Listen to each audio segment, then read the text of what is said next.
नमस्कार. जीवन संजीवनी हेल्थ या ऑफिशियल चॅनलमध्ये सर्वांचं स्वागत आहे. ही जी वनस्पती तुम्हाला दिसते ही निसर्गामधली अत्यंत चमत्कारिक अशी आयुर्वेदिक वनस्पती आहे.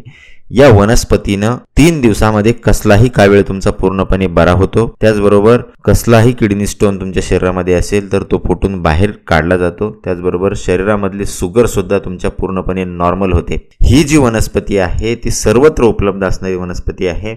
मित्रांनो, आपल्याला वनस्पतींची माहिती नसल्यामुळे किंवा आयुर्वेदाची माहिती नसल्यामुळे या ज्या वनस्पती आहेत त्या आपल्या जवळ असूनही त्याचा आपण वापर करत नाही, किंवा जे लोक अशा प्रकारचे आयुर्वेदिक औषधं देतात, कावीळवर औषध देतात, ते लोक आपल्याला या वनस्पतीविषयी माहिती सांगत नाहीत. औषध तर देतात परंतु माहिती सांगत नाहीत. मी आज तुम्हाला या वनस्पतीची पूर्ण माहिती करून देणार आहे. कावीळसाठी याचा कसा वापर करायचा आहे, शुगरसाठी याचा कसा वापर करायचा आहे, त्याचबरोबर किडनी स्टोन शरीरातून बाहेर काढण्यासाठी या वनस्पतीचा कसा वापर करायचा आहे हे मी तुम्हाला सांगणार आहे. उद्देश हाच आहे की आपल्या या भारतामध्ये असणारा जो आयुर्वेद आहे तो आणखी समृद्ध व्हावा, याचं ज्ञान सर्वांना व्हावं आणि या औषधीचा वापर सर्वांना करता यावा, हा उद्देश आहे.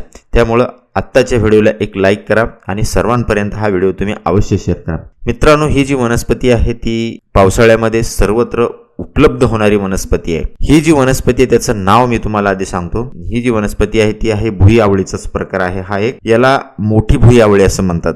हिंदीमध्ये याला भुई आमला. याचं बॉटॅनिकल नेम आहे फायलंथस व्हिरगिरेटस. ही जी वनस्पती आहे ती कसल्याही प्रकारचा कावीळ जर तुम्हाला झालेला असेल तर कावीळ ही वनस्पती पूर्णपणे बाहेर काढते. तुम्हाला माहीत असेल कावीळ हा असा आजार आहे जो फक्त आयुर्वेदिक औषधाने लवकर बरा होतो. दवाखान्यामध्ये तुम्हाला बेड रेस्ट सांगितली जाते, दवाखान्यामध्ये राहावं लागतं आणि तरीही कावीळ आपला बरा होत नाही. परंतु आयुर्वेदिक उपायानं मात्र कावीळ 3 दिवसामध्ये पूर्णपणे उतरून जातो. कावीळसाठी वेगवेगळे औषधं तुम्ही याच्या आधी आयुर्वेदाची ऐकलेली असतील. जसं की दह्यामध्ये औषध देतात, गळ्यामध्ये माळ घालतात, केळीमध्ये औषध देतात किंवा नाकामध्ये ड्रॉप टाकतात आणि त्यामुळे आपला कावीळ उतरतो. तर ही जी औषधे आहे, तुम्ही दह्यामध्ये जर एखादं औषध कावीळच्या याच्या आधी घेतलेलं असेल तर तुम्हाला माहित असेल दह्यामध्ये औषध येतात, ती हीच औषधी आहे. याचा वापर तुम्हाला कसा करायचा आहे कावीळसाठी तेही मी तुम्हाला सांगणार आहे. कावीळ हा असा आजार आहे जो आपल्या यकृताला होतो आणि कावीळ झाली की आपल्याला अतिशय थकवा, डोकं दुखतं, ताप येतो, भूक लागत नाही, अशक्तपणा जाणवतं, तीव्र बद्धकोष्ठता असते, मळमळ होते, जीभ, डोळे, त्वचा सगळे पिवळ्या रंगाचे पडतात. कावीळ कोणताही जरी झालेला असला तरी डोळे आणि आपले जे नख आहेत ते मात्र पिवळे पडलेले असतात. तर कावीळसाठी या वनस्पतीचा वापर असा करायचा आहे की ही जी वनस्पती आहे भुई आवळी, मोठी भुई आवळी, ती पावसाळ्यामध्ये तुम्हाला सहज दिसते. ही रस्त्याच्या कडेला कुठेही उगवलेली असते. ही वनस्पती बुडातून न उपटता, कारण ही जर वनस्पती तुम्ही उपटून घेतली तर अशा आयुर्वेदिक वनस्पती नष्ट होतात. म्हणून या वनस्पतीचा वापर करत असताना आपल्याला ही वनस्पतीची पानं म्हणजे या वनस्पतीचे जे फळ आहे तुम्ही कापून घेऊ शकता, पूर्ण उपटून घेऊ नका.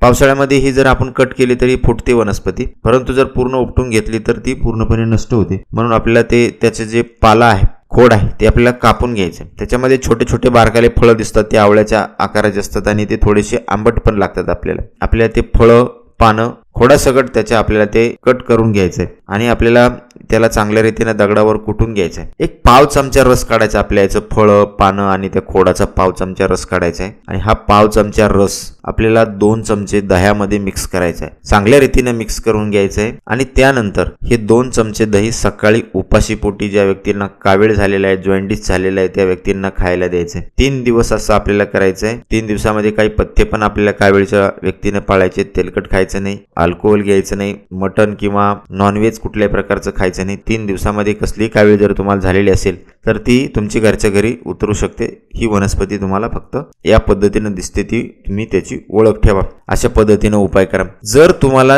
शरीरामध्ये मूतखडा झालेला असेल तर मूतखड्यासाठी सुद्धा ही वनस्पती अत्यंत महत्त्वाची आहे आणि ही वनस्पती तुम्हाला आयुर्वेदिक दुकानामध्ये सुद्धा मिळते. आयुर्वेदिक दुकानामध्ये जर तुम्ही गेले आणि भुई आवळीची पावडर द्या म्हणले तर तुम्हाला भुई आवळीची पावडर सहजरित्या मिळते. भुई आवळीचा ज्यूस सुद्धा मिळतो, परंतु भुई आवळीची पावडर आपल्याला घ्यायची. आणि जर तुम्हाला किडनी स्टोन झालेला असेल तर ही ताजी वनस्पती भेटली तर ताजी आणा, त्याला सावलीमध्ये सुकून ठेवा किंवा याची पावडर दुकानामध्ये, आयुर्वेदिक दुकानामध्ये मिळते, ती घेऊन या आणि अर्धा चमचा पावडर रोज सकाळी कोमट पाण्यामध्ये 1 ते 2 कप पाण्यामध्ये सकाळी उपाशीपोटी घ्या. 7 ते 8 दिवस हा उपाय करा. किडनी स्टोन तुमचा पूर्णपणे फुटून बाहेर पडून निघून गेलेला दिसेल. की शुगरसाठी सुद्धा तुम्हाला याच पद्धतीनं उपाय करायचा आहे की अर्धा चमचा हे जे भुई आवळीची पावडर आहे ती आपल्याला चांगल्या रीतीनं 1 ते 2 कप कोमट पाण्यामध्ये मिक्स करून घ्यायचे. शुगर तुमची पूर्णपणे नॉर्मल होते. ह्या ज्या आयुर्वेदाच्या वनस्पती आहेत, अत्यंत चमत्कारिक वनस्पती आहेत. ज्या आजाराला आपण दवाखान्यामध्ये बरा करू शकत नाही असे आजार या साध्या वनस्पतीनं सहजरित्या निघून जातात. तर या तीनही आजारासाठी हे अत्यंत चमत्कारिक वनस्पती आहे. मोठी भुई आवळे आपण ज्याला म्हणतो ती ही वनस्पती आहे. तर या वनस्पतीचा तुम्ही अवश्य वापर करा. तुम्हाला जर मिळाली ही वनस्पती तर अवश्य सावलीमध्ये सुकवून याची पावडर करून ठेवा. अत्यंत उपयुक्त वनस्पती आहे. धन्यवाद.